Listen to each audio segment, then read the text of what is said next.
Assalamualaikum and good morning students. Welcome to Forward Public School e-learning class 3, subject English B, part 4, and topics are definition of present tense, translation present tense 12, definition of past tense and translation past tense 12. And I am your English B teacher Zara Munir. So let's start. So students, our next topic is present tense. Present tense. Present tense नाम से ही जाहिर है कि present कहते हैं हाल को, यानी मौजूदा वक्त को। और टेंस क्या होता है? टेंस कहते हैं किसी जमाने को, मतलब कोई एक अरसा, एक खास पीरियड ऑफ टाइम। तो प्रेजेंट टेंस का मतलब है एक खास वक्त जो कि हाल का हो, मतलब मौजूदा वक्त की बात हो रही है। ठीक है।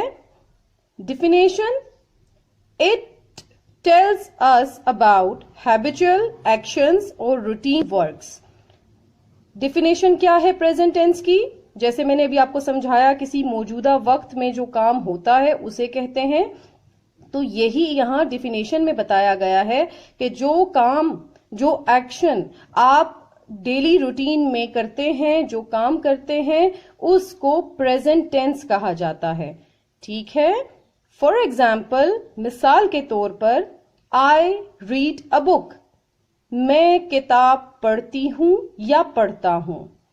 Abbas goes to school, Abbas school जाता है। इसी तरह आप और एग्जाम्पल्स भी ले सकते हैं, जैसे मैं खाना खाती हूं या मैं खाना खाता हूं। प्रेजेंट टेंस की ट्रांसलेशन या फिर एग्जाम्पल्स करने से पहले आपको एक छोटी सी चीज समझा दूं कि ये प्रेजेंट टेंस का रूल है कि जब हम प्रेजेंट टेंस लिखते हैं तो उसमें वर्ब की फर्स्ट फॉर्म आती है। ठीक है।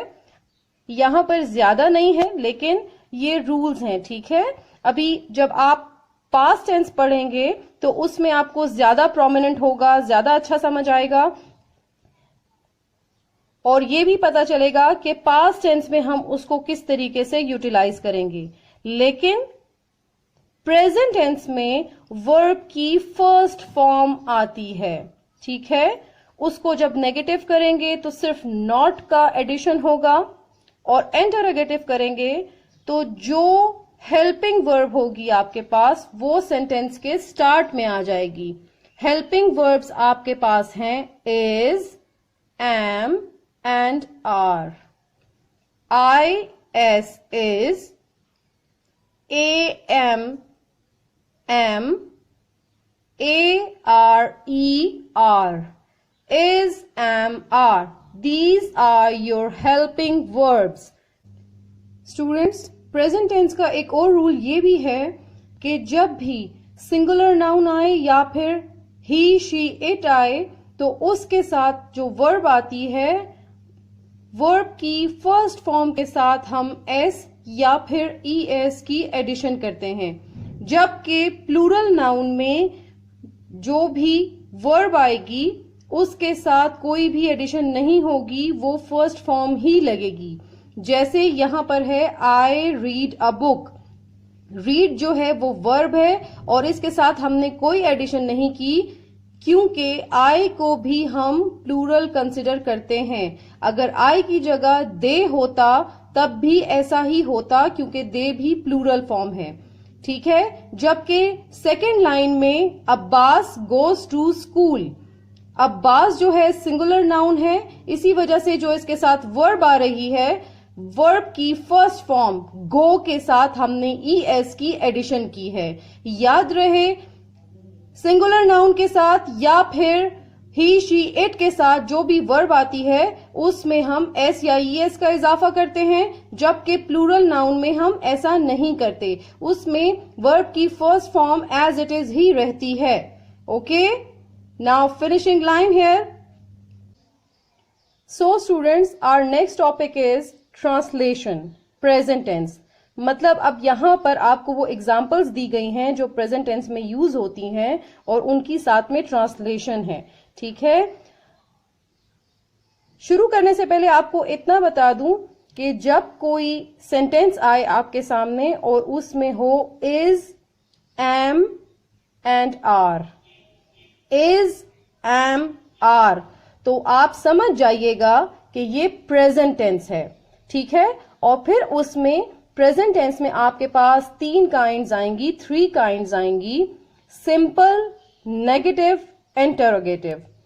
सिंपल क्या होगा? सिर्फ एक सिंपल सा सेंटेंस होगा जिसे पॉजिटिव सेंटेंस भी कहेंगे हम। दूसरा वाला नेगेटिव होगा जिसमें नहीं का इस्तेमाल होगा, जैसे किसी काम को इनकार किया जाएगा, किसी बात से ना की जाएगी, इनकार करेंगे किसी बात से, वो नेगेटिव होगा। और इंटरोगेटिव कौन सा होगा? इंटरोगेटिव वो होगा जिसमें आप सवाल पूछते हैं, ठीक है। जैसे आप किसी से क्वेश्चन पूछें और एंड में उसके क्वेश्चन मार्क आए तो वो इंटरोगेटिव होगा। अब यहां पर पहली एग्जाम्पल है आपके पास, आई एम अ डॉक्टर। ये सिंपल है, ठीक है, सिंपल है या पॉजिटिव है। मैं एक डॉक्टर हूं। I am not a doctor, ये नेगेटिव है। क्यों है? क्योंकि इसमें नॉट आ रहा है, मतलब नहीं आ रहा है। I am not a doctor, मैं एक डॉक्टर नहीं हूं। एम आई अ डॉक्टर, यहां पर क्वेश्चन पूछा जा रहा है क्योंकि जो एम है वो स्टार्ट में आ गया है। अगर इज भी स्टार्ट में आ जाए या आर भी स्टार्ट में आ जाए तो वो इंटरोगेटिव होगा और उस सेंटेंस के एंड में हम क्वेश्चन मार्क लगाएंगे। एम आई अ डॉक्टर, क्या मैं एक डॉक्टर हूं? Question mark. He is a beggar, वो एक फकीर है। He is not a beggar, वो एक फकीर नहीं है। इज ही अ बेगर, क्या वो एक फकीर है? Question mark.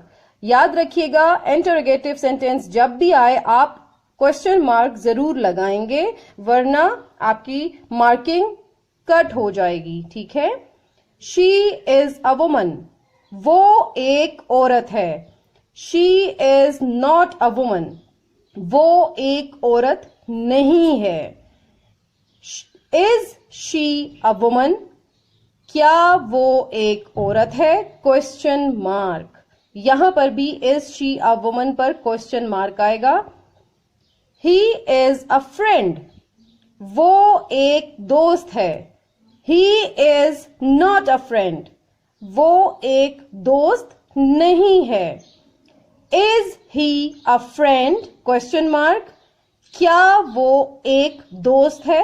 Question mark. आप समझ गए यहां तक?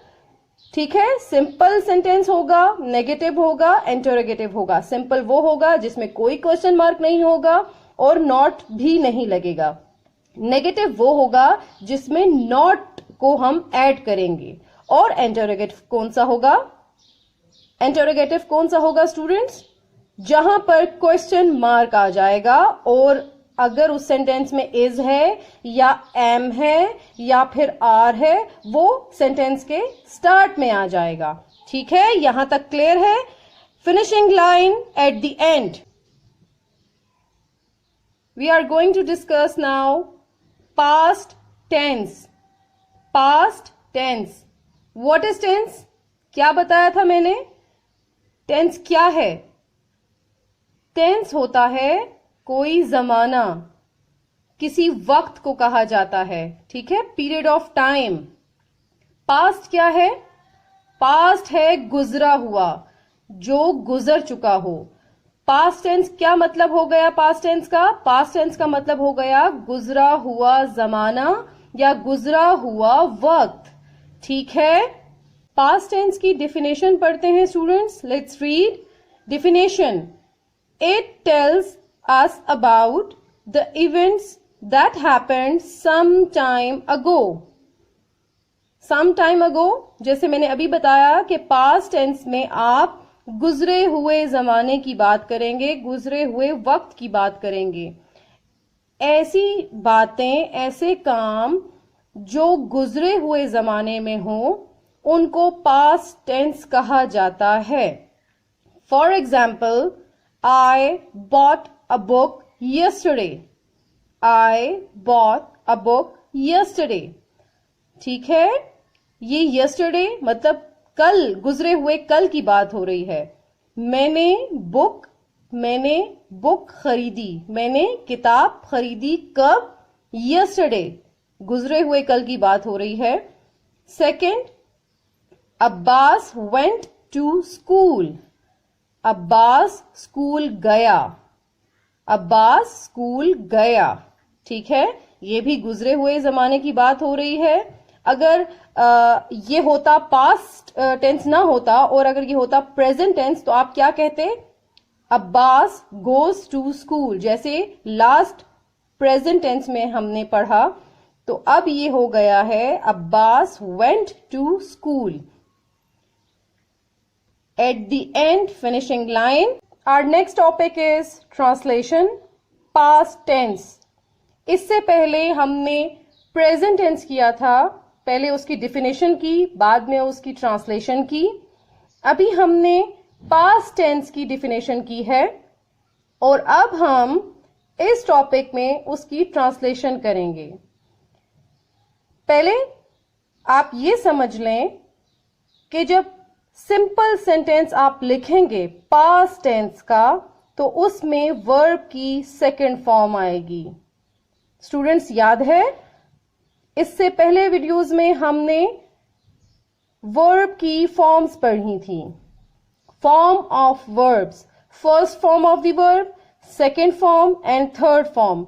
वही फॉर्म्स यहां पर यूज हो रही हैं. ठीक है, सेकेंड फॉर्म ऑफ वर्ब लगेगी पास्ट टेंस में, सेकेंड फॉर्म पास्ट टेंस में, जबकि प्रेजेंट टेंस में फर्स्ट फॉर्म लगती है. ठीक है, प्रेजेंट में फर्स्ट फॉर्म लगती है, जबकि पास्ट टेंस में सेकेंड फॉर्म लगेगी.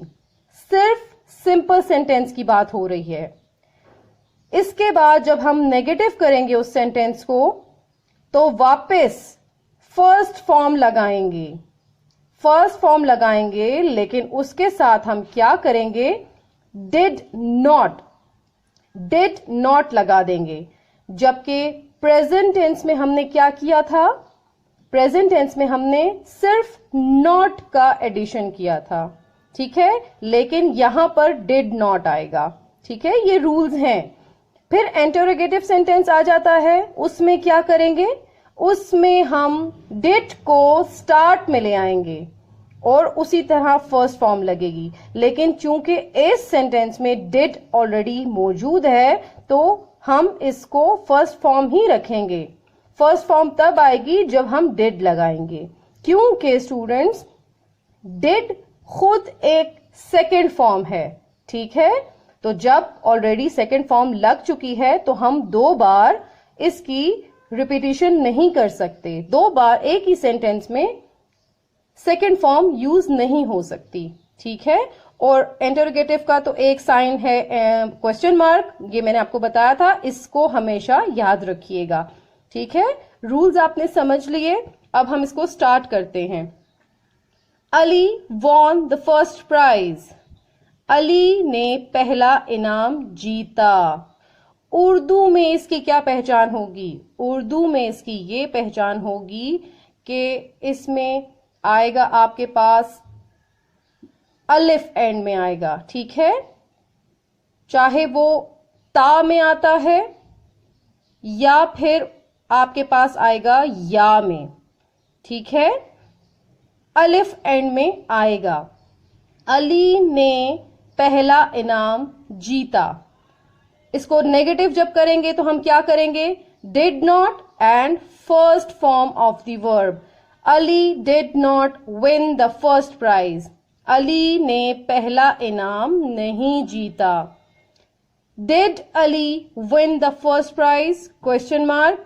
डिड स्टार्ट में है, क्वेश्चन मार्क है, तो जाहिर है ये इंटरोगेटिव सेंटेंस है. क्या अली ने पहला इनाम जीता? Question mark. He drank water. यहां देखें, ड्रिंक की सेकेंड फॉर्म यूज हुई है, ड्रैंक. इसका क्या मतलब है? इसका मतलब ये है कि ये पास्ट टेंस है. He drank water. उसने पानी पिया। He did not drink water. यहां पर drank क्यों नहीं आया? यहां पर drank इसलिए नहीं आया क्योंकि यहां पर did आ गया है। Did not drink water. उसने पानी नहीं पिया। Did he drink water? Question mark. Did start में है, वर्ब की फर्स्ट फॉर्म है, मतलब ये पास्ट टेंस का इंटरोगेटिव सेंटेंस है। क्या उसने पानी पिया? Question mark. He bought a ticket. Bought second form है, ठीक है, सेकेंड फॉर्म है बाय की, खरीदना, बाय खरीदना, तो बाय की सेकेंड फॉर्म लग गई। He bought a ticket. उसने एक टिकट खरीदा। He did not buy a ticket. यहां bought नहीं लगाया, फर्स्ट फॉर्म लगाई है क्योंकि did लग गया है। Did not buy. उसने एक टिकट नहीं खरीदा। Did he buy a ticket? Question mark. Did start में है, फर्स्ट फॉर्म है वर्ब की, क्वेश्चन मार्क है, मतलब इंटरोगेटिव है, सवाल पूछा जा रहा है। क्या उसने एक टिकट खरीदा? Question mark. They went home. Went go की सेकेंड फॉर्म है। They went home. वो घर गए। They did not go home. वो घर नहीं गए। Did they go home? Question mark. क्या वो घर गए? Question mark. Finishing line at the end. So students, this is the end of your midterm syllabus. Please ख्याल रखिएगा कि जितनी क्लासेस हुई हैं अब तक उन सब को बहुत अच्छे से याद भी कीजिएगा और अपनी कॉपीज में बहुत ध्यान से नोट डाउन कीजिएगा। हर चीज का बहुत ज्यादा ख्याल रखिएगा, ठीक है? Thank you and Allah Hafiz. Stay home, stay safe.